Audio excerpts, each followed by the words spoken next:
नमस्ते, आप देख रहे हैं एशिया न्यूज़ इंडिया। मैं हूं आरती। रांची में कुछ दिनों से लगातार बिजली की समस्या उत्पन्न हो रही है। रोज रात को बिजली काट दी जाती है, जिससे आम लोगों को बहुत परेशानियों का सामना करना पड़ता है। कई बार दिन में भी बहुत समय तक बिजली नहीं आती है, जिससे दुकानदारों को या बच्चों को बहुत समस्या होती है। आम जनता की समस्या को लेकर बीजेपी ने अब मैदान में उतरी है। आज रांची नगर निगम के समक्ष बीजेपी प्रदेश अध्यक्ष दीपक प्रकाश एवं पूर्व मंत्री सीपी सिंह के नेतृत्व में हाहाकार प्रदर्शन किया गया, जिसमें मुख्य रूप से दीपक प्रकाश, सीपी सिंह और बीजेपी के अन्य समर्थक सहित आम जनता भी उनके समर्थन में मौजूद थी, जिसमें लोगों ने सरकार के खिलाफ नारेबाजी की और ये कहा कि उनकी बिजली की समस्या दूर करें, नहीं तो वो हर बार सड़क पर उतरेंगे और उनके खिलाफ आवाज़ उठाएंगे। कुछ दूर तक वो लोग चल कर गए और नारेबाजी भी लगाई। रांची में गिरती कानून व्यवस्था को ठीक करो, ठीक करो। दिन दहाड़े हो रही हत्या पर नियंत्रण करो,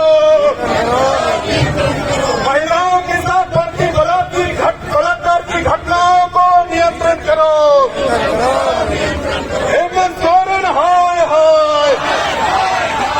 सुनते हैं बिजली की समस्या को लेकर सरकार के बारे में क्या कहा पूर्व मंत्री एवं विधायक सीपी सिंह ने। आप बिजली खरीद नहीं रहे, आपको अभी नींद खुली, आप कह रहे हैं कि इतना 100 करोड़ रुपया हम बिजली विभाग को दे रहे हैं। भाई देखिए, एक बात करें, कोई एक सामान्य से व्यक्ति भी है, यदि घर में बेटी या बेटा का शादी भी करता है तो बजट बनाता है और बजट का भी काम करता है। आप साहब जानते नहीं है कि गर्मी का दिन है, अप्रैल समाप्त होने आ रहा है, मई की गर्मी अप्रैल में ही इतनी है, तो आपको बिजली की खपत ज़्यादा होगी, तो बिजली उसी के अनुरूप आपको खरीदना चाहिए था, लेकिन आपने तो किया नहीं। और बिजली नहीं है, उसके कारण पानी भी नहीं मिल रहा। बोरिंग का, जिसके घर में बोरिंग भी है, मोटर नहीं चल रहा, वो पानी नहीं चढ़ा पा रहा है, प्लस जो पाइपलाइन द्वारा भी पानी आपूर्ति नहीं हो रही है। इस सरकार की क्या नीति थी? अरे हम लोग की, हमारी सरकार थी, हमारी विभाग ने, आप देख रहे हैं जो बड़े बड़े जो ओवरहेड बन रहे हैं, टैंक बन रहे हैं, वो सारे के सारे हमारी सरकार ने किया। तो मैं कह रहा हूँ कि हमारी सरकार की कोई गलत नीति थी, ये वर्तमान सरकार की गलत नीति के कारण लोगों में हाहाकार मचा है। और आज औद्योगिक क्षेत्र हो चाहे आपका घरेलू क्षेत्र हो, सभी में बिजली के लिए लोग हाहाकार मचा रहे हैं। इससे व्यवसायी भी बहुत प्रभावित हो रहा है बिजली की कम आपूर्ति से। और बहुत सारे जो बच्चे हैं जिनका अब मॉर्निंग स्कूल है, अभी घर पे आ जाते हैं 11 साढ़े 11 बजे और उसके बाद उन्हें बिजली आपूर्ति नहीं मिलती है, तो मॉर्निंग स्कूल होकर भी कोई फ़ायदा नहीं है। बच्चे गर्मी से परेशान हो रहे हैं घर पे।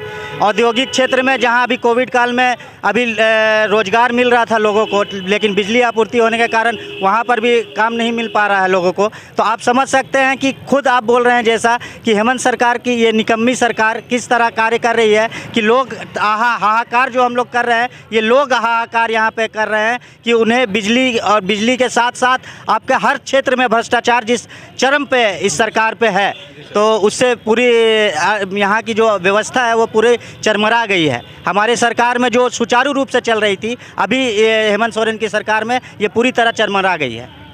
सर, एक और चीज़ जानना चाहेंगे, अभी हाल ही में न्यूज़ आ रहा है कि हेमंत सरकार की कुर्सी डगमगा गई है, जो उनके प्रॉपर्टी टैक्स को लेके जैसा अभी सवाल उठाया जा रहा है, इस पे बीजेपी सरकार और झारखंड में बीजेपी सरकार की क्या प्रक्रिया है?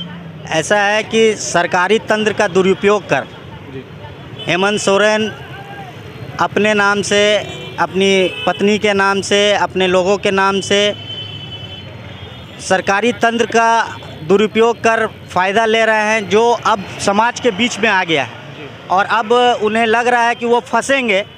और हाईकोर्ट में भी मामला गया है और अगर वो फंसते हैं तो उनकी सरकार जाना तय है। जी सर। और लगभग मुझे लगता है कि ये सरकार ज़्यादा दिन चलने वाली नहीं है, क्योंकि लोग और जो मतलब कागज में जो आ गया है, जो इलीगल माइंस लिए हैं, अपनी वाइफ के नाम से जो ज़मीन लिए हैं, तो वो सारा चीज़ है और जैसे ही पर्दाफाश होगा कोर्ट इस सरकार को निरस्त करेगी।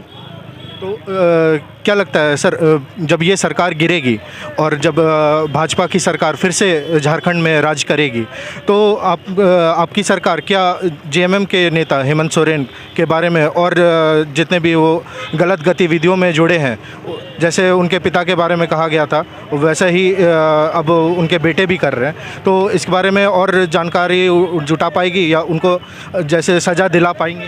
भाजपा आज से नहीं, शुरू से ही राष्ट्रवादी पार्टी रही है और जिस तरह शिबू सोरेन सांसद काल में रिश्वत लेने के आरोप में, उसी प्रकार हेमंत सोरेन के और भी विधायक पे भ्रष्टाचार का आरोप लगना, तो ये सब झारखंड मुक्ति मोर्चा की प्रवृत्ति रही है शुरू से ही।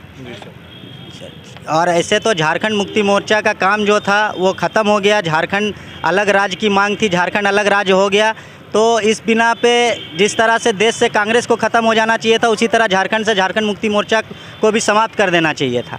लेकिन ये लोग अब सिर्फ भ्रष्टाचार करने के लिए इस पार्टी को आगे चला रहे हैं और आने वाले समय में जनता इसका जवाब बखूबी देगी। और जिस प्रकार कांग्रेस का नामो निशान देश से मिटा है, उसी प्रकार झारखंड में भी झारखंड मुक्ति मोर्चा का नामो निशान मिटेगा।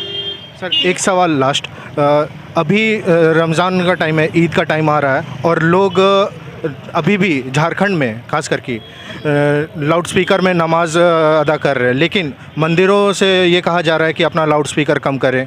इस बारे में आप क्या कहना चाहेंगे? क्योंकि जब भी नमाज का टाइम होता है लोग रोड पे नमाज पढ़ते हैं और ट्रैफिक काफ़ी जाम हो जाती है, इस वजह से एम्बुलेंस हुआ या फिर स्कूल के बच्चे हुए हैं। ऐसा है कि इस विषय पे कोर्ट ने पहले भी अपना आदेश दिया है कि एक लिमिटेड डिसमिल तक आपको बजाना है, चाहे वो अजान में बजाए, चाहे मंदिर में बजाए, चाहे पार्टी फंक्शन में बजाए। 10 बजे रात से पहले तक आपको बजाना है, सुबह 6 बजे तक नहीं बजाना है। और इस आदेश का पालन अगर यहाँ के सरकार नहीं करवा पा रही है तो ये सरकार की विफलता है। आपको आदेश, कोर्ट के आदेश का पालन करवाना सरकार की जिम्मेवारी होती है और ये जिम्मेवारी से झारखंड मुक्ति मोर्चा की सरकार पीछे हट रही है। आप देखिए यूपी में योगी सरकार अपने काम को बखूबी निभा रहे हैं और जहाँ पे जो कोर्ट का आदेश है उसका पालन करने का प्रयास कर रहे हैं। और मैं यहाँ की झारखंड की जनता से भी ये अपील करूँगा कि एक कोर्ट का जो आदेश है उसका पालन जितने डिसमिल तक, जितने समय तक कोर्ट ने आदेश दिया है उतने ही तक ये बजना चाहिए।